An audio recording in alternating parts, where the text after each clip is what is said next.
Mr Farage, you have the floor. Well, public opinion, indeed public anger, had a big impact on those votes in the House of Commons yesterday, and with it we've seen a diminution of the risk of a second referendum. For now, the prospect of Article 50 being extended taken off the table. And when I hear speakers, despite the Spellman Amendment, saying today they're worried that the risk of a no deal has increased, you're right, it has. But not because of what happened last night in Westminster, but because of the response, gentlemen, we got from you this afternoon. You know, even when the Prime Minister actually gets a majority behind her. And all right, I accept she made a dreadful mistake by signing up to the backstop. You summoned her.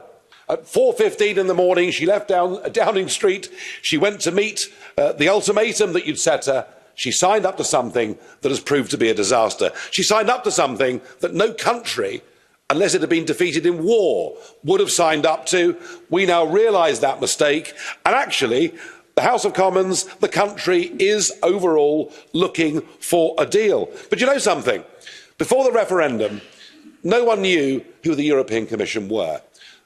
That Maoist Barroso was a complete unknown. You guys are now household names.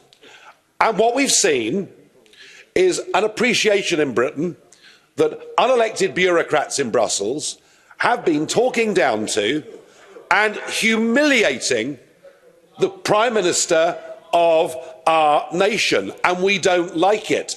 And even when she comes back, trying to be reasonable, saying let's renegotiate, you're not prepared to give an inch. The reason that a no-deal Brexit's got a little bit closer is because of the sheer language and attitude, not just from the Commission, but from many in the Parliament towards the United Kingdom. I think public opinion will be very, very angry that there is no give today from anybody in Brussels whatsoever. I think many will say we're simply dealing with fanatics who are not prepared to be reasonable and make any sense of compromise. And of course, Theresa May has made compromise after compromise, way too many compromises in my view. So I think we are beginning to think that the public will come to a view that no deal is better than the backstop, and that's a big problem. It's a big problem for all of you who want to get re-elected in a few weeks' time, because no deal means no 39 billion and your voters will be coughing up the money.